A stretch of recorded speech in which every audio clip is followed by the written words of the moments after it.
ఉదయకాలపు శుభములు ఆశీర్వాదములు ప్రభు సన్నిధానంలో చేరిన మనందరికీ కలుగునుగాక. సామెతలు 8:17 వచనాన్ని జ్ఞాపకం చేసుకుంటే ప్రభు అంటున్నాడు, నన్ను ప్రేమించు వారిని నేను ప్రేమించుచున్నాను, నన్ను జాగ్రత్తగా ఎదుగువారు నన్ను కనుగొందురు.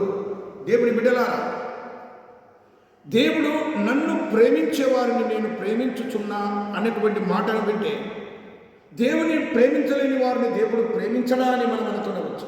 కానీ 1 యోహాను 4:19 అంటాడు, నేనే మొదట మిమ్మల్ని ప్రేమించాను, మీరు నన్ను ప్రేమించలేదు.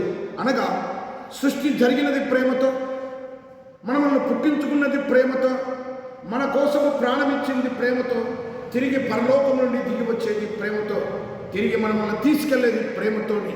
కాబట్టి సర్వమానవాళిని ఆయన ప్రేమిస్తూ ఉన్నాడు. అయితే నిన్ను ప్రేమించమని ఎందుకు అడుగుతున్నాడు అంటే, నీవు దేవుణ్ణి ప్రేమిస్తే లోకములో ఉన్న రకరకాల ప్రేమలలో ఏది నిజమైనదో ఏది అసత్యమైనదో నీవు కనుగొంటా. దేవుని ప్రేమించకుండా లోకములో ఉన్న అనేక ప్రేమలను నీవు రుచి చూస్తూ దేవుని ప్రేమకు దూరమై ప్రాణహానిని కలగజేసుకుంటూ ఉన్నావు. అందుకు దేవుడు అంటున్నాడు, నన్ను ప్రేమించు వారిని నేను ప్రేమిస్తాను. దేవుని నీవు ప్రేమించగలిగినప్పుడు నిన్ను దేవుడు తప్పిస్తాడు. దేవుని నిన్ను ప్రేమించగలిగినప్పుడు ఆయన నిన్ను ఘనపరుస్తాడు. దేవుని నీవు ప్రేమించగలిగినప్పుడు ఆయన నిన్ను దీర్ఘాయువు చేత నింపుతాడు. దేవుని నీవు ప్రేమించగలిగినప్పుడు ఆయన రక్షణను నీకు చూపిస్తాడు. దేవుని నీవు ప్రేమించగలిగినప్పుడు ఆయన నీకు తోడై ఉంటాడు. అనగా దేవుని ప్రేమించే వారికి ఏ మేలు కొదవ ఉండనే ఉండదు, అన్నీ సమృద్ధిగా ఉంటాయి. ఆపదలు, కష్టాలు, శ్రమలు ఏ వచ్చినా కూడా నేను తప్పిస్తాను. కారణం ఏంటనగా నన్ను మీరు ప్రేమిస్తున్నారు. దేవుని ప్రేమించడం అంటే దేవుడు మనకు కనిపించడు కదా, ఎలా ప్రేమించాలని అనేకులు అనుకొనవచ్చు.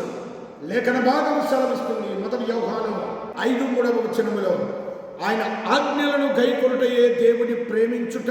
అనగా దేవుని ప్రేమించడం అంటే దేవుని ఆజ్ఞలను గైకొని ఆజ్ఞల ప్రకారం నడుచుకొని ఆజ్ఞలను మన జీవితంలో మనము ప్రతినిత్యము జ్ఞాపకము చేసుకుంటూ బ్రతకడమే దేవుణ్ణి ప్రేమించడము.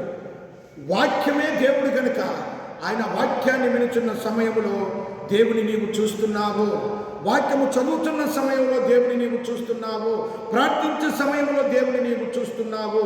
అందుకే ఆయన ఆజ్ఞలను గైకొనుట దేవుని ప్రేమించుట.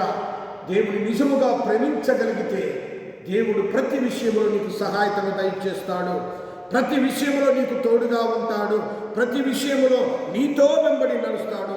ఈ లోకంలో ఎవరు కూడా నీతో చివరి వరకు ఉండరు. నేను ప్రేమిస్తున్నా అని చెప్పే భర్త అయినను సరే, భార్య అయినను సరే, పిల్లలైనను సరే, స్నేహితులైనను సరే, సంఘస్థులైనను సరే, లోకములో ఎవరైనను సరే ప్రేమిస్తున్నా ఇవంటి అభిమానం ప్రేమ అని చెప్తారు. కానీ నీకు సహాయతలో, కష్ట సమయంలో, బాధలో తోడుగా ఉండేవారు ఎవరు ఉండరు, ఎవరు నీతో రారు. అందుకే నన్ను ప్రేమించేవారు ఎందరు ఉన్నను అంతము వరకు నాతో ఉండరు. నన్ను ప్రేమించేవారు ఎందరు ఉన్నను అంతము వరకు నాతో ఉండరు. నాలో ఉన్నవాడా, నాతో ఉన్నవాడా, నా ప్రాణమా, నా యేసయ్యా, నాలో ఉన్నవాడా, నాతో ఉన్నవాడా, నా ప్రాణమా, నా యేసయ్యా, నా ప్రాణమా, నా ధ్యానమా, నా ఊపిరి నీవేసయ్యా, నా ప్రాణమా, నా ధ్యానమా, నా ఊపిరి నీవేసయ్యా. నీవు లేకుండా నేనుండలేను, నాకున్నవన్నీ నీవేసయ్యా. ప్రియ దేవుని బిడ్డలారా, మనకున్నవన్నీ ఆయనయే. ఈ సర్వ శరీరంలో అణువణువు ఆయన పుట్టించినదే కనుక సమస్తము ఆయనవై ఉన్నవి. మరి అటువంటి సమయంలో ఆయనకు లోబడి మనం జీవించాలి, ఆయనతో మనము ఉండాలి. ఈ లోకంలో ఎవరు చివరి వరకు నీతో రారు, అది నిజమే. ఎవరు రారు రారు రారు, అది నిజమే. భార్య అయినను, భర్త అయినను, పిల్లలైనను, తల్లి అయినను, తండ్రి అయినను ఎవరు రారు. కానీ ఎవరు నీతో చివరి వరకు రాకపోయినా నిన్ను ప్రేమించే దేవుడు, నీవు ప్రేమించే దేవుడు, నీవు కావాలనుకునే దేవుడు నీతో వస్తానని 48వ కీర్తన 14వ వచనంలో అంటాడు. ఈ దేవుడు సదా నీకు దేవుడై ఉన్నాడు, మరణం వరకు నీకు తోడుగా ఉంటాడు, మరణం వరకు నిన్ను నడిపిస్తాడు. దేవుని నామమునకు మహిమ కలుగునుగాక. దేవుని ప్రేమిట, ఉదయకాల సమయమందు ఎవరిని ప్రేమిస్తున్నావు? దేనిని ప్రేమిస్తున్నావు? లోకమును స్నేహిస్తున్నావా? లోక ప్రేమను నమ్ముచున్నావా? ఒక మారు చూడు, దేవుని ప్రేమను రుచి చూడు, దేవుని ప్రేమించు.